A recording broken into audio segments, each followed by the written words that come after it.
Those who are able are invited to stand for the call to worship.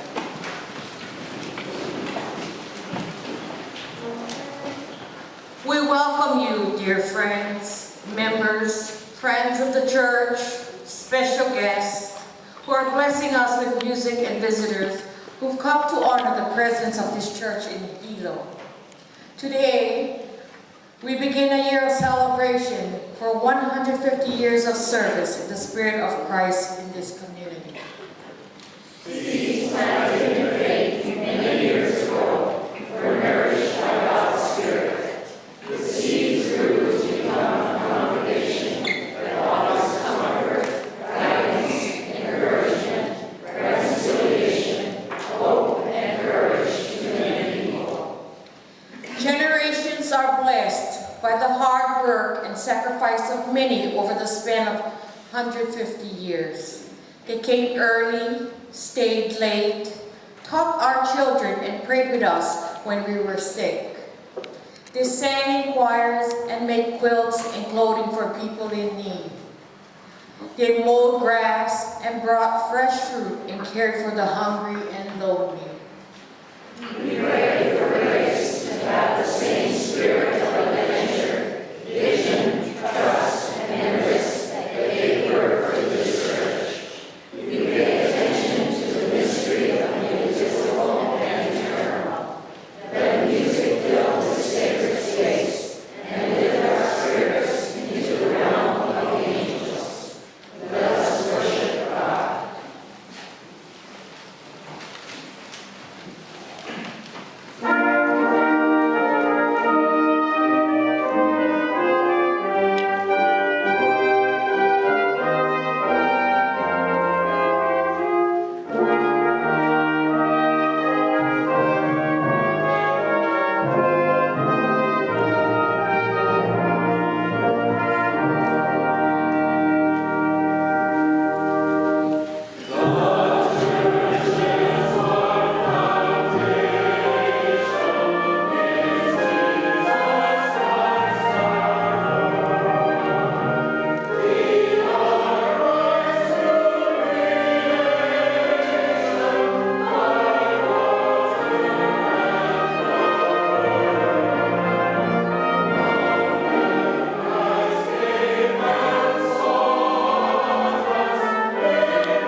Eternal God, thank you for your goodness for all the years of worship. Help us to live a life worthy of your calling. We cannot do this alone. We dare not try this alone. So we gather as God's alone. We seek to live in humility and gentleness, and with patience, generosity, and love. We pray in the name of the one who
Thank you for coming. Before the service, one of our members asked if they could place a small candle on the altar. It was 1 year ago that we had bid farewell to one of our members, Sophia Bumanlik. And so this is the 1 year anniversary, and the candle was appropriate. But before the service, if you're familiar with Filipino customs, we looked up, and at the entrance of the doorway, there was a moth, that big. And then we found another one up here behind the altar. So thank you for joining us, and there are others who are joining us as well. People who've been a part of this church family for years. In your bulletin, you'll find a litany of thanksgiving, which I would like to use today as our prayer time. Please follow along in the bold print. O Lord our God, for the vision of those who planned for this congregation and for the commitment and dedication of all who served together at the beginning. We give you thanks, O Lord. For those who have served faithfully in leadership positions. We give you thanks, O Lord. For those who willingly gave to teach, encourage, counsel, and support. We give you thanks, O Lord. For the ways we care and love for one another. We give you thanks, O Lord. For baptisms, expressions of faith, weddings, and answers to prayer that we have celebrated. We give you thanks, O Lord. For generosity that has enabled us to reach far beyond this community with the word and witness of the gospel. We give you thanks, O Lord. For smiles and laughter of children and youth who have grown up in this church and are now blessings throughout the world. We give you thanks, O Lord. For the blessing of King Kamehameha V, who gave us the opportunity to worship on this island of Hawaii. We give you thanks, O Lord. Let us join together in the prayer our Lord taught his followers. Our Father, who art in heaven, hallowed be thy name. Thy kingdom come, thy will be done, on earth as it is in heaven. Give us this day our daily bread, and forgive us our debts as we forgive our debtors. And lead us not into temptation, but deliver us from evil. For thine is the kingdom, and the power, and the glory forever. Amen.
again.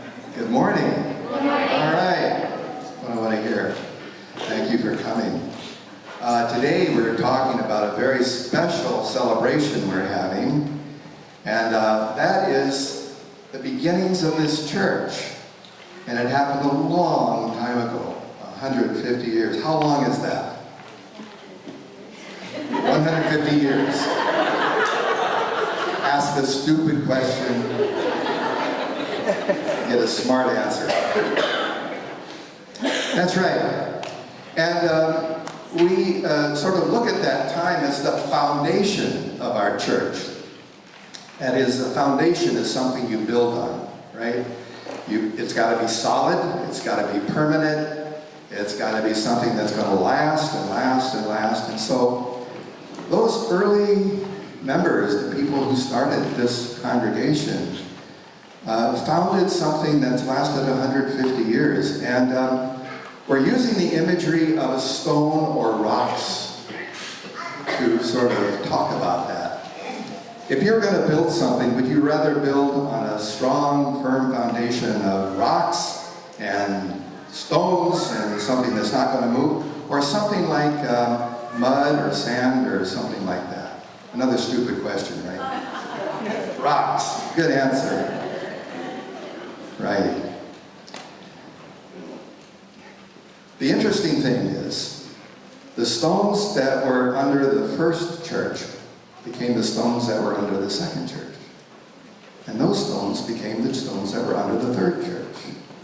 And those stones became the stones up there under our clock tower. So we have stones on our property that go all the way back to the foundation. And now it's our turn to add our energy, our faith, our love, our compassion to the stones that are ours to give. And so today I'm going to ask you to do something special. Watch out for the tripods, but I have a stone here. I'm going to give it to Ben, and I'm going to light the candle that's in it. And what I'd like to ask you to do for us today is to walk up the aisle with that rock as a way of encompassing everybody that's here today in a desire to establish our present opportunities, our present faith, our present mission as part of those stones. And by walking up that aisle and turning around and coming back, you'll be blessing all of us. So please, follow Ben.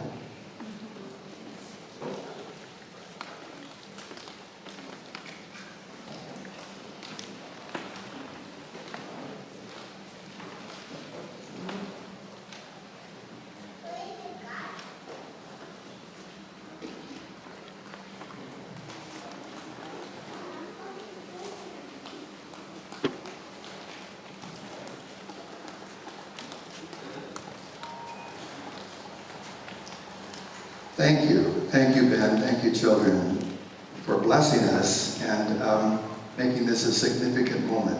We'll not forget this. Let's pray. God, our rock, God of foundations and beginnings, we thank you for this church and that today we have been blessed by our young people, our future. They will be here much longer than we will be, the older ones. I pray that they will remember this moment and how they have added strength and depth and richness to the foundation of this church. Thank you. Amen.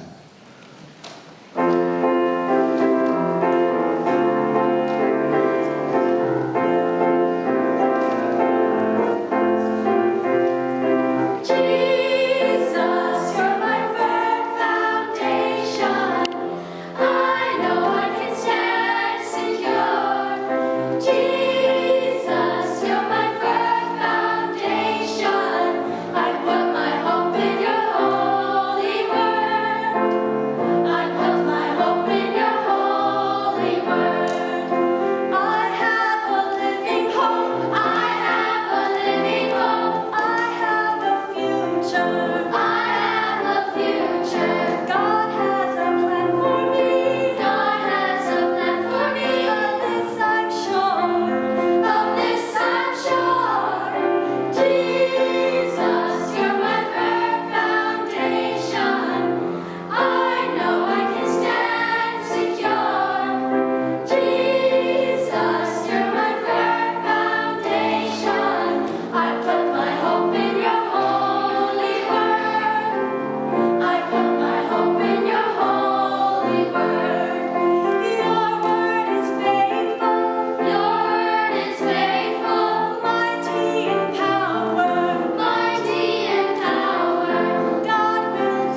the gifts we give. We worship God in our giving. It's a practical and concrete way for us to declare our priorities, our values, and our calling to be the body of Christ in our world.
labored tirelessly, who gave sacrificially. Use these gifts to help the outcast and those who are alienated. Use these gifts for justice. Thank you for blessing us throughout 150 years. Amen.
does God withhold from those who walk uprightly? O God of hosts, happy is everyone who trusts in you. Happy are those who live in your house, ever singing your praise. Happy are those who live in your house, ever singing your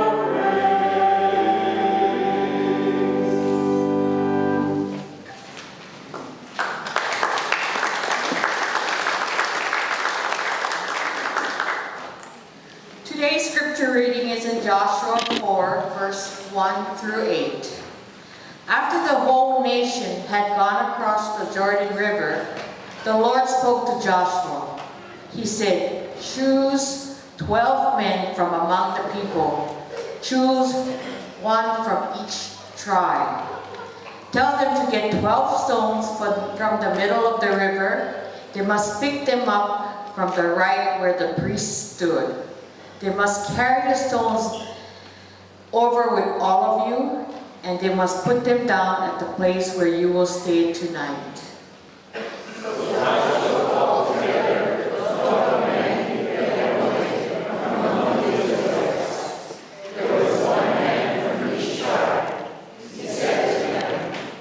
Go back to the middle of the Jordan River.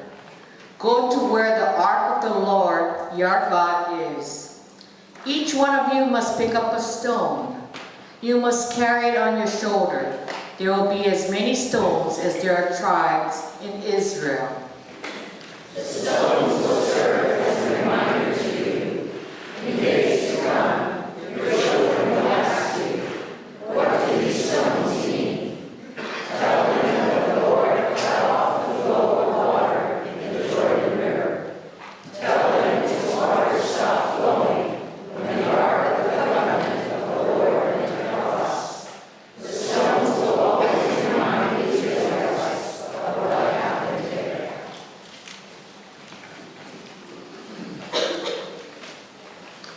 I have some questions for you because I don't know a lot of you and I want to find out who's here. Thank you for coming. It's a blessing for us that you have come today. First question. How many of you remember the first foreign church before it was demolished when it was downtown? See your hands. It was down where Sac and Save is. Okay, there's quite a few hands up. Pretty good. Here's another question. How many of you were baptized either in the First Foreign Church or in First United Protestant Church? See your hands. Wow, look at this. There's more. All right. Great. I have to stop here a moment and give tribute to a member who's no longer with us. About 3 years ago, a gentleman returned from the East Coast, Ray Stewart. Anybody know Ray Stewart? Yeah, look at all the hands. The Stewarts were active members of our church back in the 40s. And Ray was baptized here in 1941.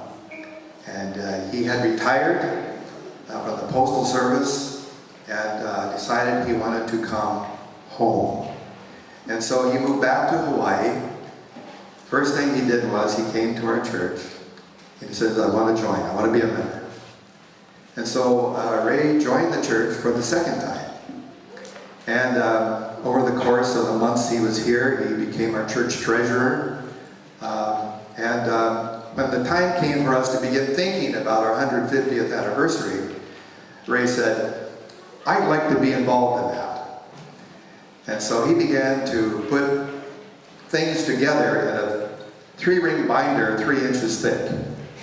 And Ray was a genealogist, so he knew what he was doing. And so he gathered a whole lot of materials for us. Unfortunately, Ray had some severe health issues, and it was about a little less than a year ago that Ray passed from this life and left us. And so much of what we're doing this year is in honor and tribute to Ray, because his heart was in this church. His parents were here, his brothers were here, and so I just had to throw that in after that question. All right, here's another question. How many of you attended Sunday school in this church or were confirmed here?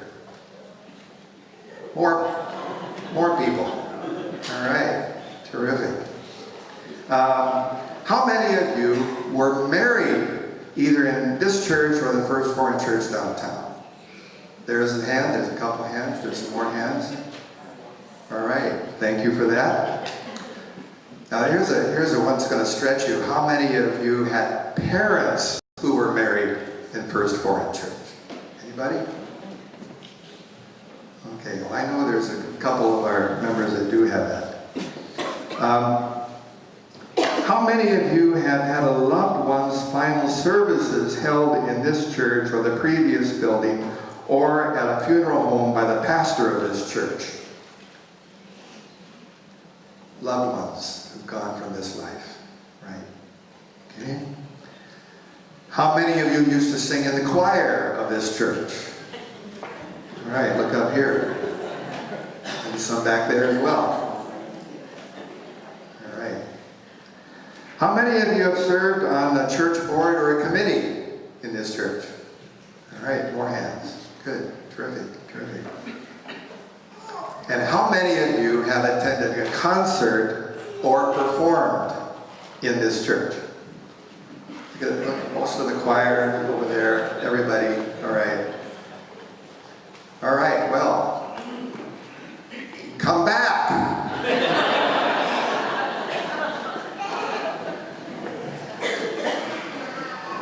We need you. Thank you for coming.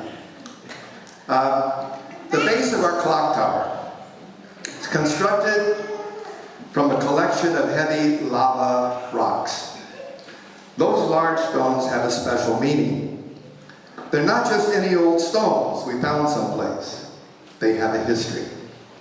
And they go all the way back to the very beginning of this church. But before I talk about those stones, I want to tell you another story about some different stones. The story comes from the Hebrew Bible, the book of Joshua. We read it together a few minutes ago. When the people were crossing over the Jordan River, wondering how they would ever get across to the other side to claim a land that had been promised to them, the word of Jehovah came to Joshua to have the priests carry the Ark of the Covenant and to step into the water. Remember now, they're stepping into the water. It hasn't divided yet. They're stepping into the water. It was a risky act of faith. And when they did that, something happened to the water. It divided. It stopped flowing, and it backed up 20 miles upstream. And it created a path across the river. And everyone crossed over safely. And when everyone was across, Joshua chose one person from each of the 12 tribes to go back into that riverbed and to pick up a stone from where the priests were holding the Ark of the Covenant. And they were to carry those stones on across the river, where they built an altar with those stones. And the purpose was important.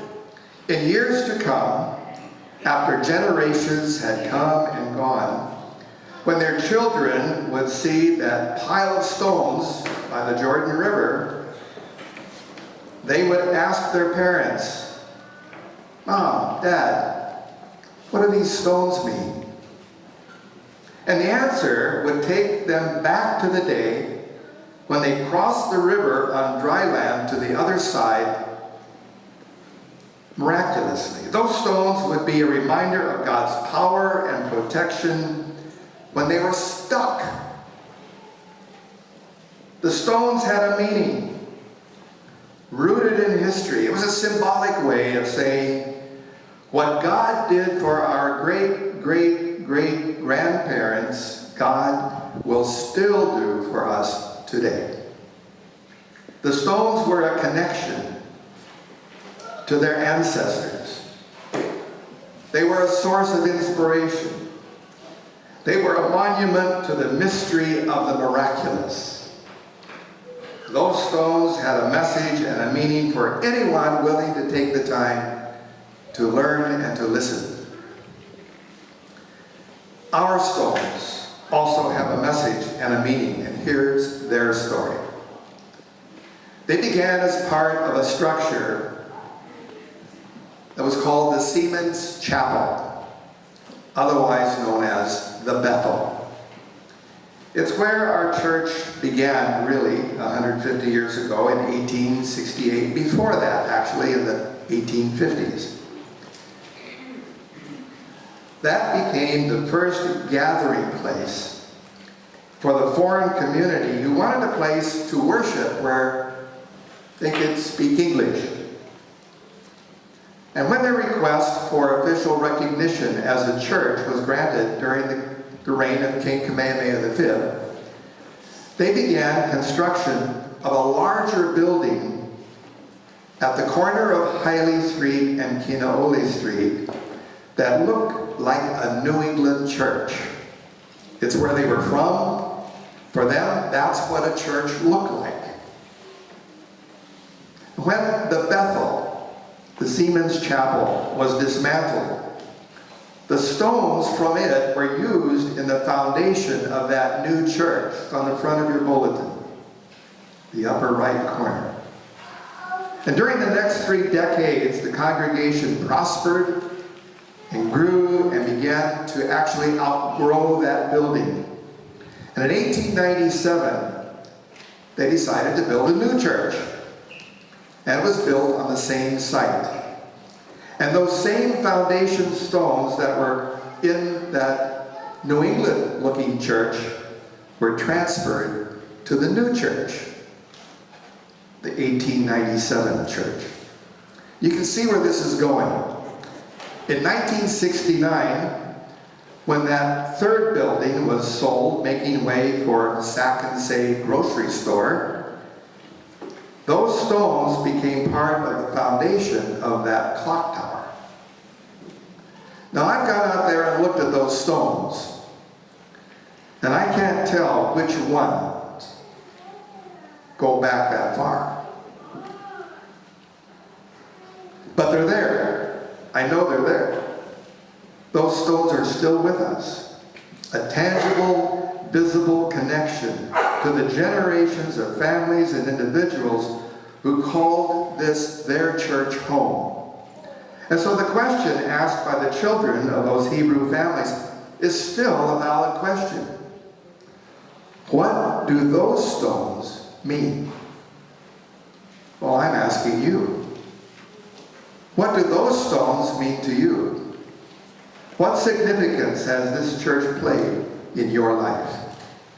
What difference has this church made in Hilo, in Hawaii, beyond our shores to the wider world?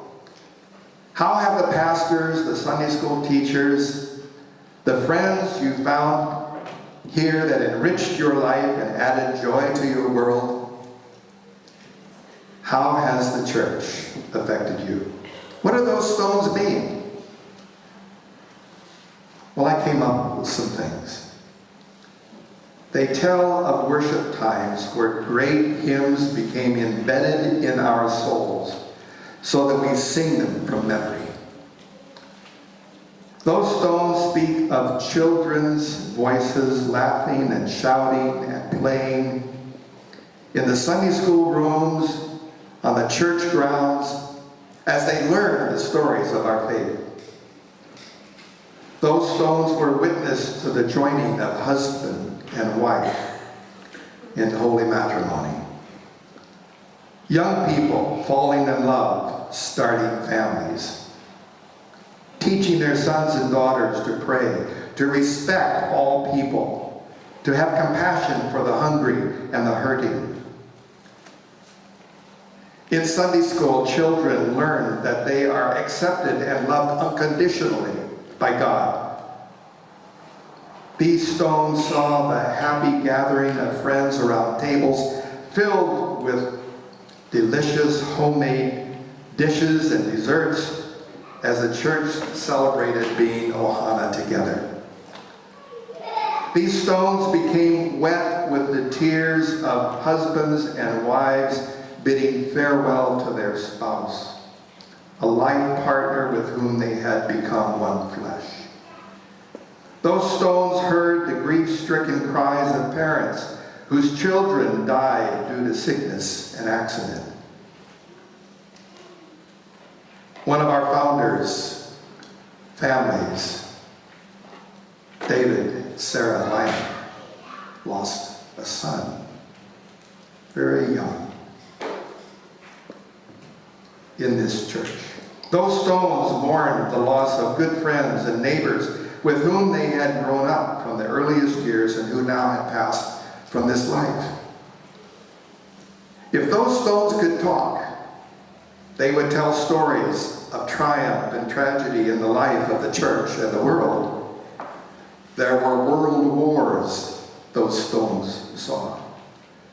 There was the illegal overthrow of a kingdom that those stones witnessed. There was the challenge of assimilation and learning new customs, a new language, eating new food.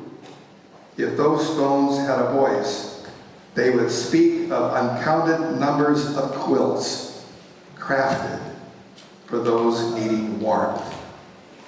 They would tell of baskets full of food donated to feed the hungry, pencils, pens, scissors, notebooks sent to the Philippines in the wake of a typhoon that destroyed schools. Families facing financial crisis that received gifts of money to keep them going from this congregation. Music and concerts that made our hearts do somersaults. Oh, those stones could tell stories. What do those stones mean? It means that we are part of a long line of people who had a vision, who had faith, who risked and sacrificed and gave generously. They showed up early and left late. They sang in the choir. They taught Sunday school. They baked desserts. They handed out bulletins. They prayed for each other. They shed tears together. They laughed together. And we stand on their shoulders. We are the beneficiaries of their legacy. Their faith and desire to bless the community without judgment is our heritage and our DNA. Fashions change, customs change, people arrive, people leave, leaders serve, they retire, children grow up, move away, but the stones don't change. They hold our stories. The spirit that led our early ancestors to establish this church is the same spirit that fills us today.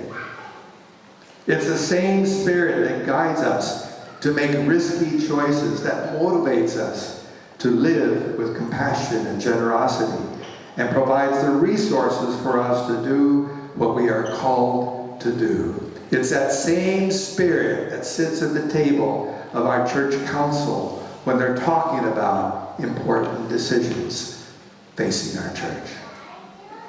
And it's up to each generation to define what those stones mean and will mean to future generations. It's not just about us. It's about our children and their children in the decades to come. I like the image of stones because stones are enduring. They're stable.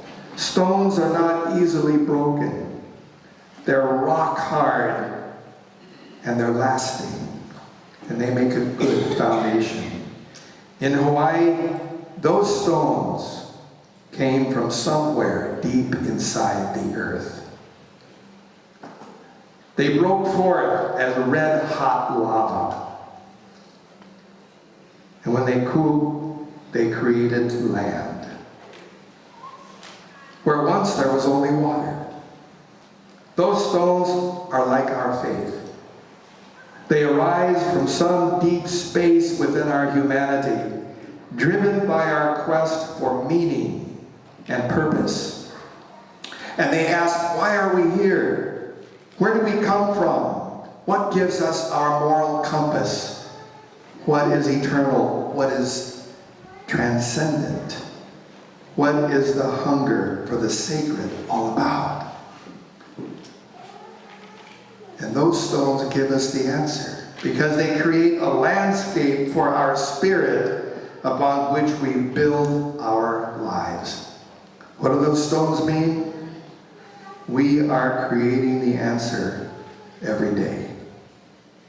Right now, with every worship service, every council meeting, every act of kindness and tolerance in support of justice and mercy and compassion, we're adding today's meaning to yesterday's stories held by those stones. In a world where we get text messages telling us to take cover because a missile is headed our way, where respect and tolerance and humble acceptance of those different from us is in short supply, a future generation will ask, what do these stones mean? And they will remember, it was a beautiful church.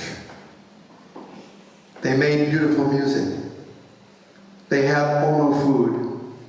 They were loving and caring and generous and forgiving people. They sowed seeds of love instead of hate.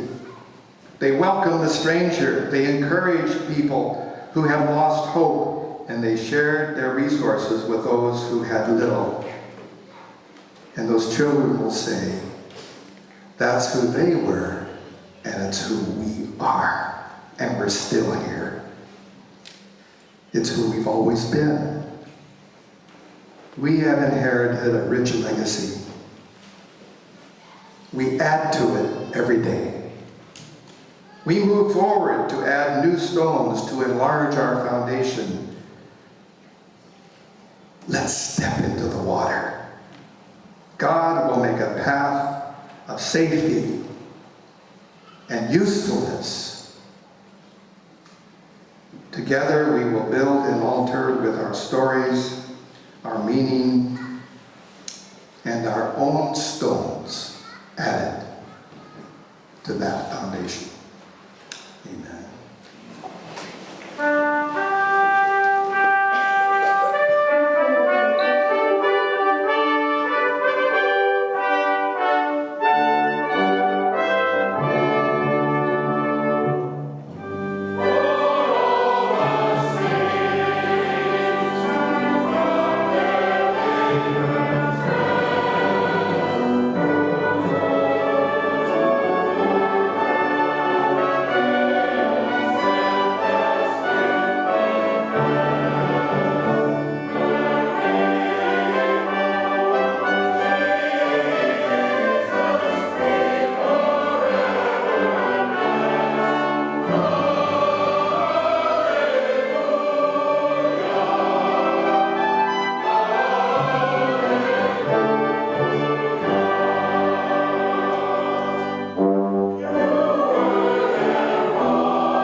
The committee talked about this, and we made a very clear decision that we would not do lays. However, there is one lay that needs to be given this morning. And a program like this cannot just happen. It takes hours of planning and details to cover, and people to invite to sing, and time for rehearsing. I could go on and on. But the person who made it happen at the center of it was Michael Springer. And I'd like to honor Michael and welcome him